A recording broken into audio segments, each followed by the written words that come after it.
Hello बच्चों, क्या हाल चाल? सब बढ़िया होंगे। तो आज हम एक नया चैप्टर शुरू करने जा रहे हैं, करंट इलेक्ट्रिसिटी, जो कि नीट और जे के पॉइंट ऑफ व्यू से काफी इंपॉर्टेंट पार्ट है। काफी बार इसमें से और near about her bar question पूछे जाते हैं, ठीक है। और कुछ ज्यादा थोड़ा बड़ा चैप्टर तो है, लेकिन ऐसा नहीं है कि आप इसमें सोल्व नहीं कर सकते, क्योंकि इसमें फिक्स्ड कॉन्सेप्ट पर ही क्वेश्चन पूछे जाते हैं, जिनके अपन इस चैप्टर में डिस्कस करेंगे, ठीक है, जिनके बारे में हम चर्चा करेंगे। ओके, हम शुरू करने जा रहे हैं करंट इलेक्ट्रिसिटी। तो करंट इलेक्ट्रिसिटी के अंदर सबसे पहले करंट करंट क्या होता है, तो देखें। सबसे पहले हम बात कर रहे हैं करंट। इसको रिप्रेजेंट किया जाता है आई से। किससे रिप्रेजेंट किया जाता है? आई से। तो करंट होता क्या है? Rate of flow of charge. Charge के फ्लो होने की रेट को ही क्या कहते हैं? करंट कहते हैं। कोई दिक्कत? That means I is equal to dq by dt। I क्या होता है? dq बाई dt होता है। और इसी करंट को अपन इंस्टेंटेनियस करंट भी कहते हैं। क्या कहते हैं? इंस्टेंटेनियस करंट भी कहते हैं। कोई दिक्कत? तो I instantaneous equal to dq by dt। Okay, इसी तरह से एक टर्म और होती है एवरेज। तो एवरेज करंट क्या होता है? जब ये इंटरवल थोड़ा बड़ा हो जाता है तब एवरेज हो जाता है, और जब ये इंटरवल एकदम टेंडिंग टू जीरो हो जाता है तब इंस्टेंटेनियस हो जाता है। तो I एवरेज हो जाएगा delta Q upon delta T। कोई दिक्कत? और डेल्टा Q को अपन लिख सकते हैं final charge minus initial charge upon final time minus initial time. ये हमारे पास एवरेज करंट का फॉर्मूला निकल के आ जाता है। क्लियर है? यूनिट की बात करें करंट की, तो यूनिट क्या होगी? Charge upon time. Charge means coulomb. Charge की यूनिट क्या होती है? कूलम। और टाइम की यूनिट होती है सेकंड। तो इसका यूनिट निकल के आ गया कूलम पर सेकंड। और कूलम पर सेकंड को अपन एम्पियर भी लिखते हैं। क्या लिखते हैं? एम्पियर, जिसको रिप्रेजेंट किया जाता है कैपिटल ए से। इसका यूनिट क्या हो गया? कूलम पर सेकंड, यानी एम्पियर कैपिटल ए। कोई दिक्कत? उसके बाद इसके डायमेंशन की भी बात कर लेते हैं। डायमेंशन क्या होता है? तो हमें पता है I बराबर क्या लिखा अपन ने? Charge upon time. ठीक है, I बराबर क्या लिखा? Charge upon time. तो Q बराबर क्या हो जाएगा? I का डायमेंशन डायरेक्ट अपन याद रखते हैं एक A से। I का डायमेंशन किससे रिप्रेजेंट किया जाता है? A से। यहां से अपन चार्ज का भी डायमेंशन निकाल सकते हैं, Q बराबर IT करके। I का डायमेंशन A और टाइम का T। तो चार्ज का डायमेंशन आ जाता है, यानी करंट का डायमेंशन होता है A। क्लियर है?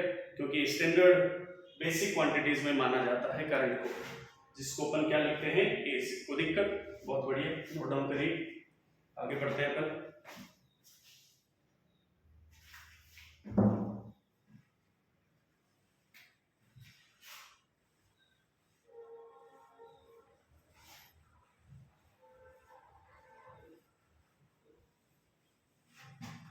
इसके बाद करंट जो है, इसके बाद करंट जो है स्केलर क्वांटिटी है कि वेक्टर क्वांटिटी है? तो करंट कैसी क्वांटिटी है सर? स्केलर क्वांटिटी है अकॉर्डिंग टू आवर सिलेबस। ठीक है, कैसी क्वांटिटी है? स्केलर क्वांटिटी है। क्लियर? क्या है? Scalar quantity. सर ये स्केलर क्वांटिटी क्यों है? क्योंकि इसके पास डायरेक्शन भी है, फिर भी स्केलर क्यों है? चलो कुछ बात करते हैं इसके बारे में। जैसे मान लो इधर से 3 एम्पीयर करंट आ रहा है, इधर से 4 एम्पीयर आ रहा है, तो इसमें कितना जाएगा? 7 एम्पीयर। ये 7 एम्पीयर उस टाइम जा रहा है जब मान लेते हैं इधर का एंगल कितना है? 60 डिग्री। अगर मैं इन एंगल्स को चेंज कर दूं, यानी मैंने इधर से 3 एम्पीयर भेजा, इधर से 4 एम्पीयर, और अब के बारे वायर्स के बीच में एंगल कितना है? 90 डिग्री। एंगल कितना है? 90 डिग्री। तो 3 एम्पीयर और 4 एम्पीयर का इधर करंट कितना जाएगा? Total 7 ampere. इसका मतलब ये हुआ कि अपन ने एंगल चेंज करने से रिजल्टेंट पे, यानी जो रिजल्टेंट करंट है उस पर कोई फर्क नहीं पड़ रहा है। लेकिन हमने ये पढ़ा था वेक्टर के अंदर कि अगर अपन दो वेक्टर के बीच का एंगल चेंज करें तो रिजल्टेंट चेंज हो जाता है। पढ़ा था ये। लेकिन यहां पर चेंज हो रहा है क्या?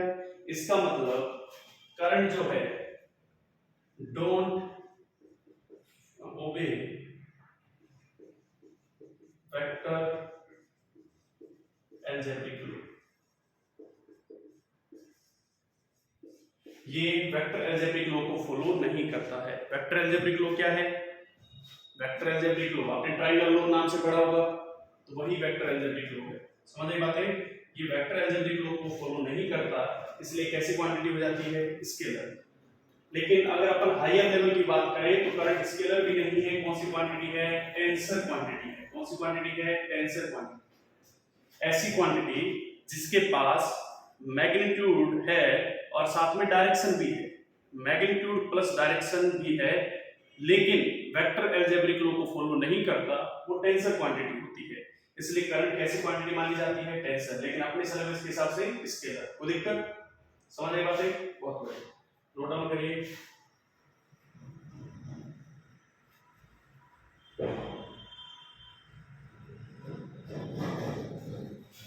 उसके बाद अपन कुछ एग्जांपल्स की बात करते हैं। अगर अपन कुछ एग्जांपल्स की बात करें तो पहला एग्जांपल देखें।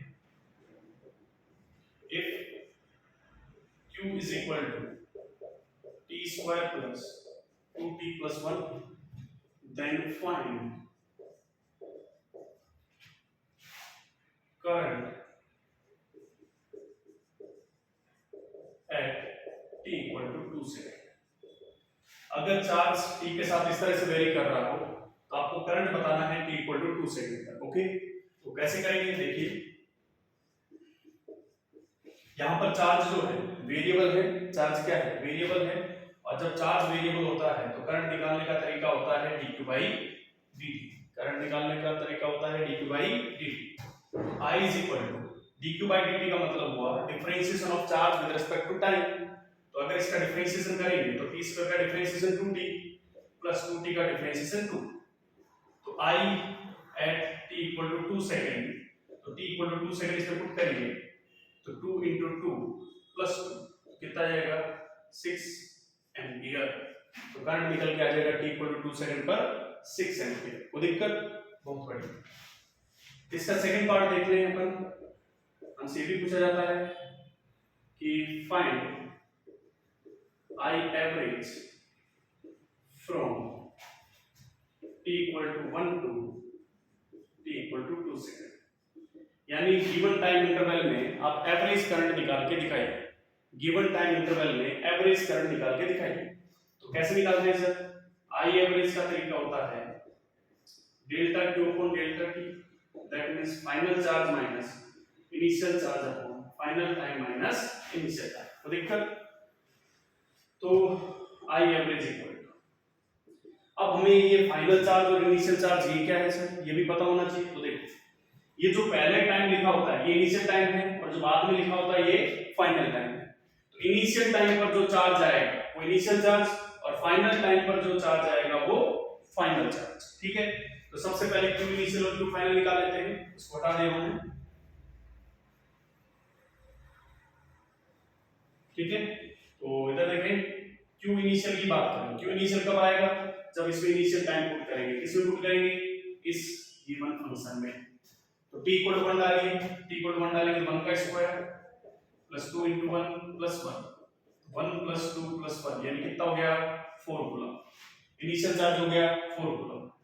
फाइनल चार्ज की बात करें तो t इक्वल टू कितना डालिए? इसमें 2 डालिए, तो 2 का स्क्वायर प्लस 2 into 2 plus 1, तो कितना हो गया? 4 plus 4 8 plus 1 9 कूलम। कोई दिक्कत? फाइनल चार्ज हो गया 9 कूलम।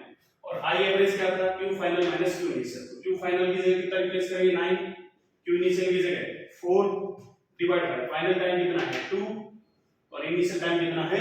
1। ये वाला आ गया 5 by 1 यानी 5 एम्पीयर। कोई दिक्कत? तो average current in given time interval is 5 ampere. कोई दिक्कत? इस तरह से एवरेज क्वेश्चन सोल्व करते हैं और इंस्टेंटेनियस का भी बताया था मैंने, I equal to dq by dt करके सोल्व करते हैं। कोई दिक्कत? Okay, thank you. लिखिए,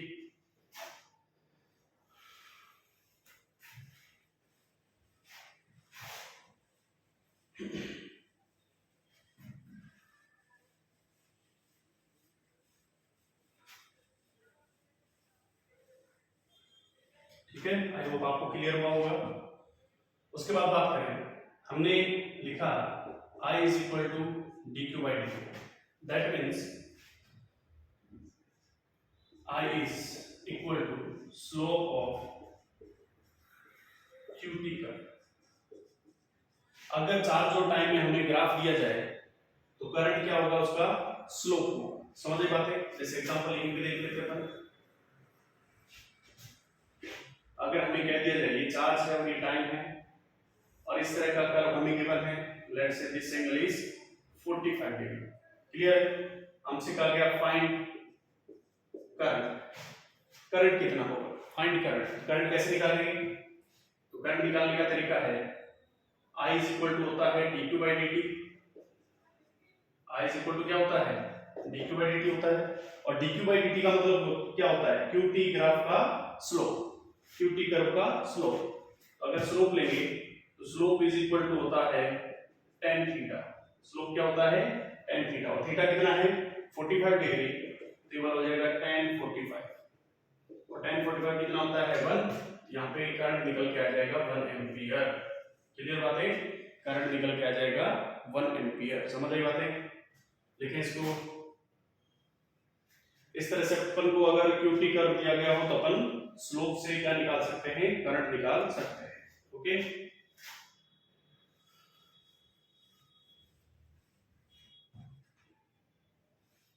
लिखे भैया, लिखें। स्क्रीन को पॉज करके नोट डाउन कर लें। ये तो तब था जब चार्ज और टाइम में कर्व गिवन हो। If IT curve given,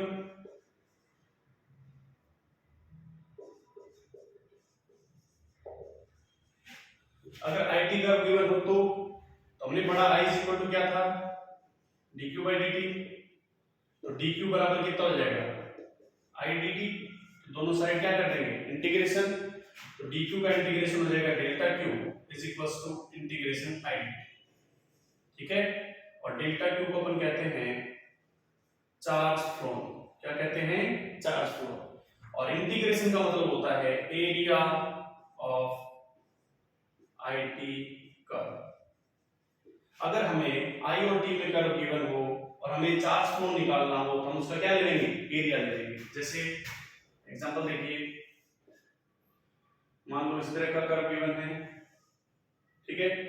let's say this is 10 ampere, या I है और ये T और ये है 5 सेकंड। ठीक है? फाइंड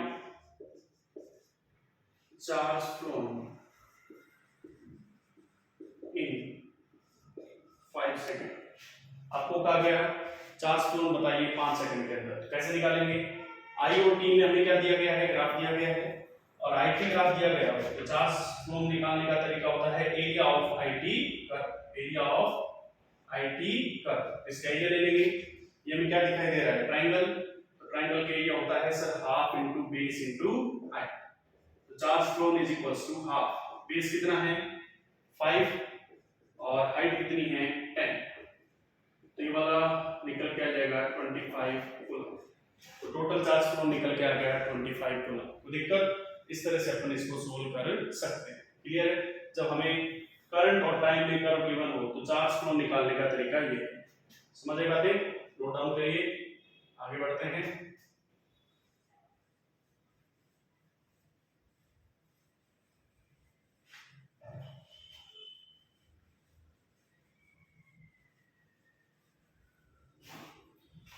अब आगे देखें, कुछ इस तरह के एग्जांपल भी दिए जाते हैं। If I is equal to 2t plus 3, then find charge flown from t equal to 1 to t equal to 2 second. t बराबर 1 से t बराबर 2 सेकंड के बीच में टोटल चार्ज फ्लो बताइए अगर I फंक्शन ऑफ टाइम हो तो। समझ आए बातें?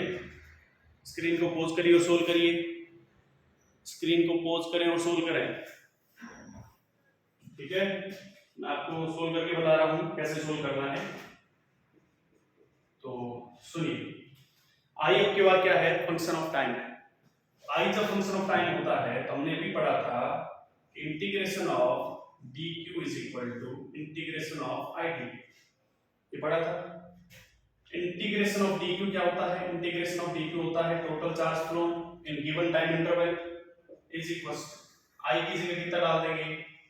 2t plus 3 into dt from t equal to 1 to t equal to 2। ये वाला जो टाइम इंटरवल गिवन है, ये वाला लोअर लिमिट और ये वाला अपर लिमिट, इंटीग्रेशन करना आता होगा आपको।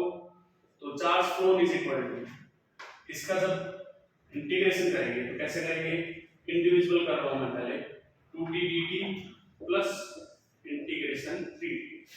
ठीक है, लिमिट कहां से कहां तक, 1 से 2, 1 से 2। Charge flow is equal to 2t का इंटीग्रेशन, 2 तो बाहर आ जाएगा, t का इंटीग्रेशन होगा t² 2 प्लस 3 बाहर आ जाएगा, dt का इंटीग्रेशन होगा t।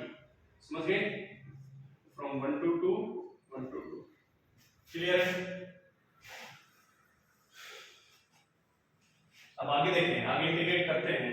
इंटीग्रेट हो चुका है, 2 से 2 कैंसिल आउट होगा, तो delta q is equal to function हो गया t² plus 3t from 1 to 2। ठीक है, अब अपन इसमें लिमिट पुट करते हैं। पहले अपन लिमिट पुट करेंगे तो 2 का स्क्वायर प्लस 3 into 2, फिर माइनस लोअर लिमिट 1 का स्क्वायर प्लस 3 into 1। ठीक है, तो ये वाला हो गया 4 plus 6 minus 1 plus 3, 4 plus 6 minus 4, answer आ गया 6 कूलम। तो गिवन टाइम इंटरवल में जो चार्ज फ्लो होगा वो कितना होगा, 6 कूलम होगा। क्लियर बात है। तो इस तरह के अगर i function of time given हो तो चार्ज फ्लो कैसे निकाला जाता है उसकी हमने बात करी। क्लियर है, नोट डाउन करिए और अपनी नोटबुक में लिखिए और प्रैक्टिस करिए इस एग्जाम्पल से।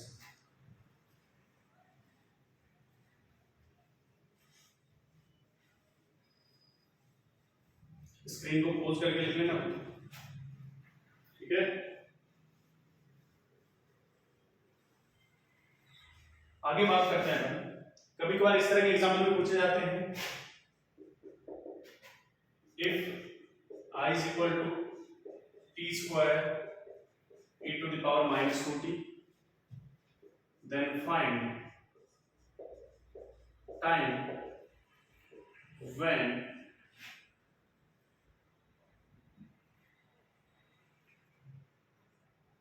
q बराबर, then find time when current change its direction।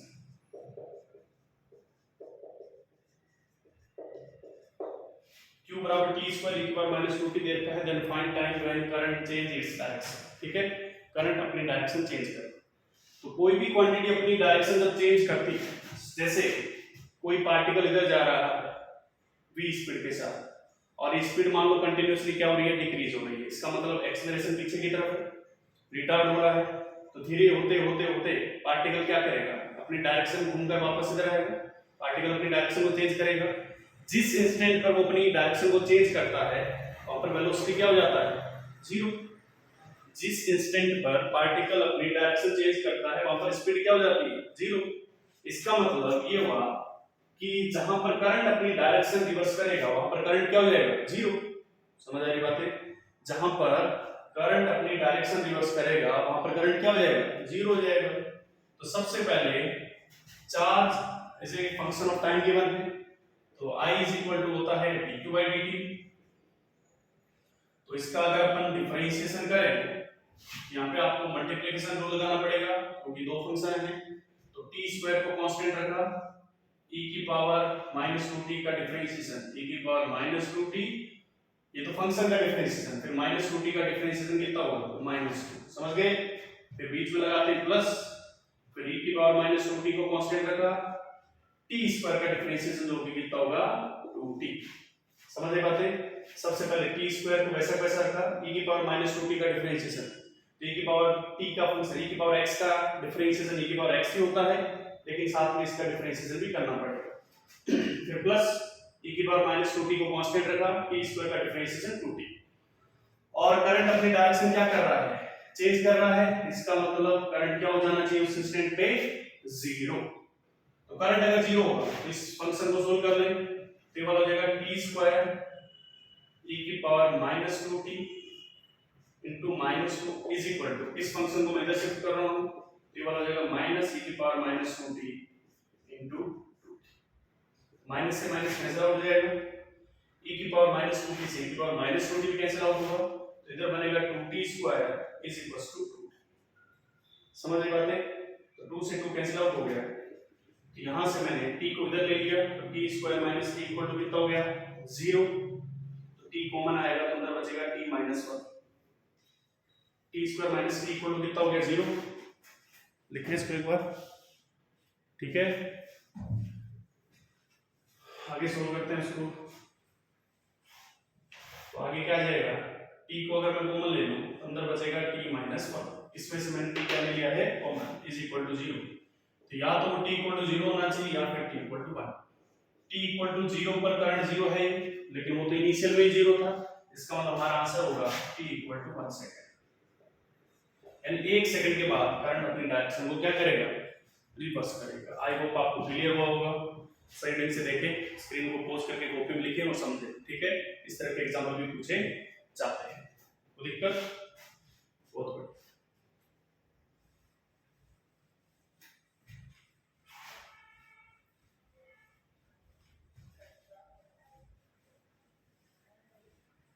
Clear है, फिर कुछ एक आधा एग्जाम्पल और ले लेते हैं।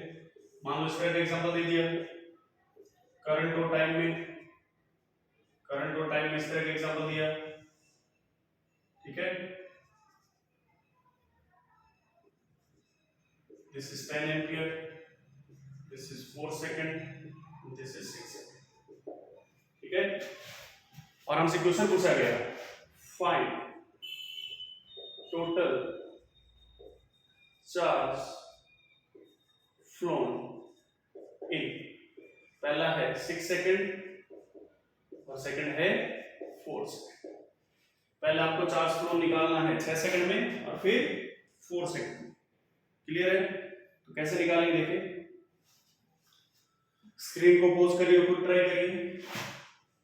हमें ये पता है कि जब करंट और टाइम में ग्राफ गिवन हो तो हमें चार्ज निकालने के लिए उसका एरिया यूज करना होता है।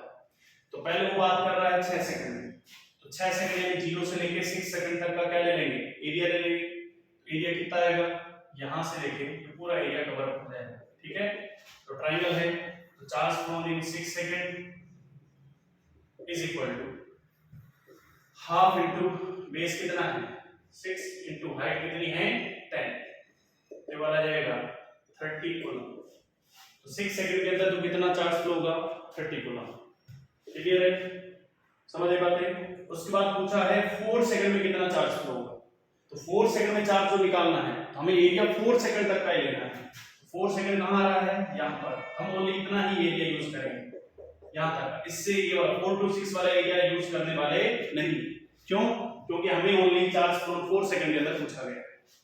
तो 4 सेकंड के अंदर अगर चार्ज फ्लो पूछा गया है तो अगेन इसका एरिया लेंगे delta q is equal to half into base कितना है 4 और हाइट कितनी है इसकी 10, अगेन इसे कैंसिल आउट होगा तो चार्ज फ्लो कितना निकल के आ गया 20 कूलम। तो 4 सेकंड में हो रहा है 20 कूलम फ्लो और 6 सेकंड के अंदर हो रहा है 30 कूलम। कोई दिक्कत, समझ आई बातें, नोट डाउन करें।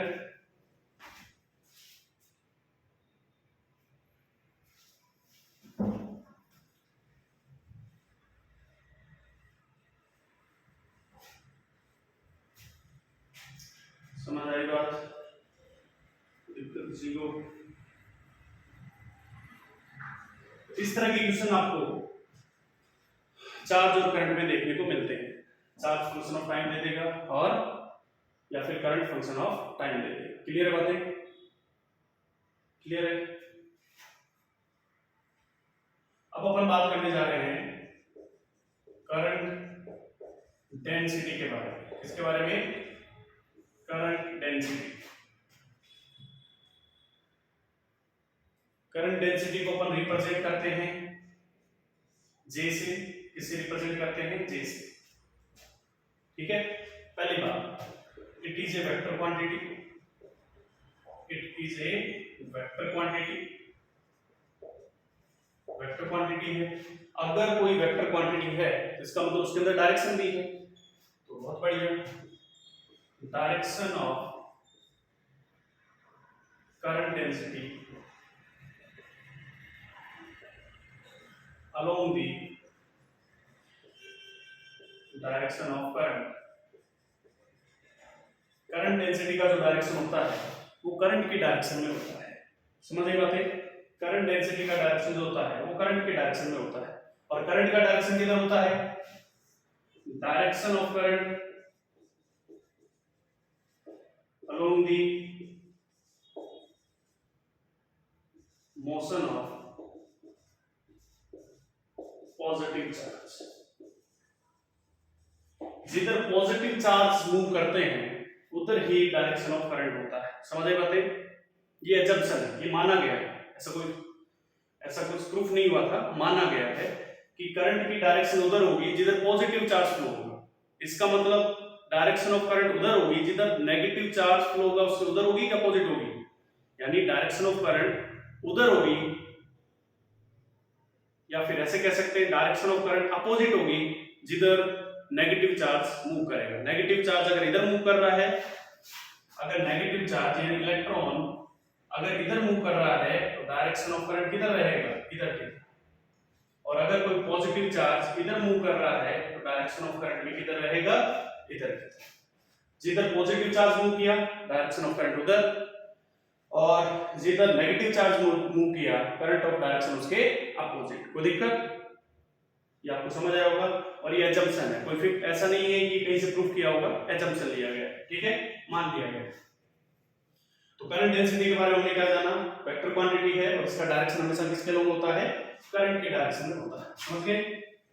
बात कर लेते हैं इसके बारे में, होता क्या है करंट डेंसिटी, उसके बारे में बात करते हैं।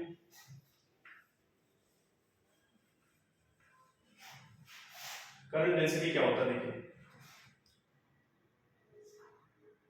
करंट डेंसिटी होता है current per unit area is called current density.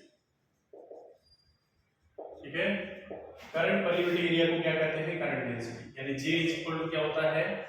I by A। Clear है? J बराबर होता है I बाई A। और यूनिट क्या होता है करंट डेंसिटी का? तो करंट डेंसिटी का यूनिट वही होगा जो ऊपर तो करंट का है, करंट का होता है एम्पियर अपॉन A का मतलब एरिया, एरिया का यूनिट मीटर स्क्वायर। तो करंट डेंसिटी का यूनिट वही होगा जो करंट अपॉन एरिया का होगा। करंट का यूनिट होता है एम्पियर और एरिया का यूनिट होता है मीटर स्क्वायर। जिसका यूनिट क्या निकल के आ गया? Ampere per metre square. तो दिक्कत समझे बातें? Ampere per metre square. Clear है? समझे बातें? इफ J इज वेरिएबल, अगर J वेरिएबल हो तो करंट कैसे निकालेंगे? तो I निकालना पड़ेगा इंटीग्रेशन J into ds, या फिर अपन कह सकते हैं J डॉट ds। अब डॉट कहां से आ गया उसकी भी बात करते हैं अपन, अभी समझ आएगा। क्योंकि यहां से करंट का फॉर्मूला क्या हो जाएगा? करंट का फॉर्मूला A को जब मल्टीप्लाई कर देंगे तो करंट हो जाएगा J into A। करंट क्या हो जाएगा? J into A। अब J into A में ये डॉट होगा कि क्रॉस होगा उसकी बात करते हैं अपन, अभी बताते हैं। देखो डॉट कैसे आया उसकी बात कर लेते हैं अपन।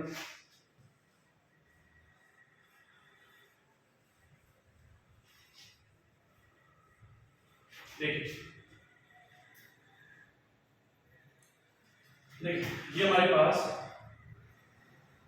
कोई क्रॉस सेक्शन है, ठीक है, क्लियर है? इसका क्रॉस सेक्शन एरिया A है और करंट इस तरह से फ्लो हो रहा है। तो इसका J बराबर कितना हो जाएगा? I by J। समझ बात? अगर मैं इस क्रॉस सेक्शन को इस तरह से कट कर दूं, इस क्रॉस सेक्शन को इस तरह से कट कर दूं जिसका एंगल क्या है? थीटा, तो ये वाला क्रॉस सेक्शन कैसा हो जाएगा? ये वाला क्रॉस सेक्शन ऐसा दिखाई देगा। ये तो इसका वर्टिकल है, ठीक है, और ये वाला क्रॉस सेक्शन इस तरह से यहां से गायब हो चुका है, इस तरह का दिखाई देगा। समझ गए? इस तरह का क्या दिखाई देगा? ये क्रॉस सेक्शन दिखाई देगा। और ये इसका हॉरिजॉन्टल है, हॉरिजॉन्टल का क्रॉस सेक्शन के साथ एंगल कितना है? थीटा। समझ गए? यानी एरिया की डायरेक्शन जो होती है, सुनते रहना सही से, एरिया की जो डायरेक्शन होती है वो हमेशा परपेंडिकुलर टू दी सरफेस होती है। सरफेस ऐसी है, एरिया की डायरेक्शन इधर भी हो सकती है, इधर भी हो सकती है। अपन आउटवर्ड ले रहे हैं, अभी अपन डायरेक्शन ऑफ एरिया कह रहे हैं आउटवर्ड, तो एरिया का डायरेक्शन अभी इधर मान के चल रहा है। अभी सरफेस कैसा हो चुका है, इसको कट किया तो ऐसा हो चुका है, पहले ऐसा था अभी ऐसा हो, तो एरिया किधर आ जाएगा, नीचे। पहले सरफेस ऐसा था तो डायरेक्शन ऑफ एरिया ऐसे, अभी सरफेस ऐसा हो गया तो डायरेक्शन ऑफ एरिया भी ऐसा हो जाएगा, तो डायरेक्शन ऑफ एरिया इधर है, कोई दिक्कत, क्लियर है। अब तुम ये देखो, ये वाला एंगल थीटा, तो ये वाला एंगल कितना जाएगा, 90 माइनस थीटा, सही है क्या कि गलत, ये वाली बात सही है कि गलत, तो इसको थीटा नहीं मान के अपन मान लेते हैं कि ये वाला यही मान लेते हैं, एरिया कौन सा है, ये वाला, एरिया ये वाला है और करंट ये है, तो अभी एंगल कितना है 90, तो चलो एंगल ये वाला ले लेते हैं ऊपर वाला, ठीक है, ये वाला एंगल ले लेते हैं, तो ये वाला एंगल अगर थीटा होगा तो ये वाला एंगल 90 माइनस थीटा, तो ये वाला एंगल हो जाएगा थीटा, तो एरिया इधर कितना जाएगा a cos थीटा, इधर एरिया कितना जाएगा a cos थीटा, करंट भी इधर फ्लो हो रहा है, एरिया भी इधर, तो अब की बार करंट डेंसिटी कितना आएगा I अपॉन a cos थीटा, समझ रही बातें, I अपॉन a cos थीटा, कोई दिक्कत, तो I अपॉन a cos थीटा आ गया, तो I बराबर क्या आ जाएगा j a cos थीटा, यहाँ पर थीटा क्या है, theta is angle between current and area, या फिर ऐसे भी कह सकते हैं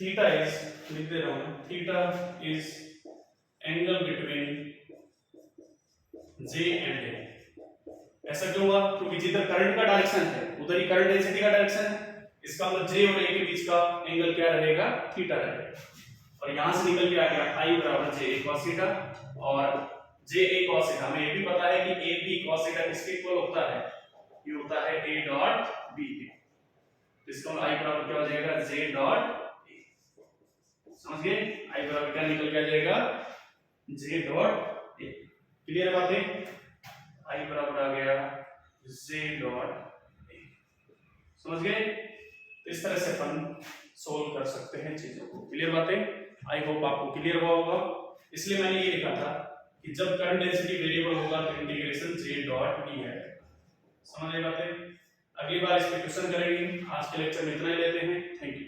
लेकिन ये बात ध्यान रखना कि थीटा क्या है, angle between current density and area, okay.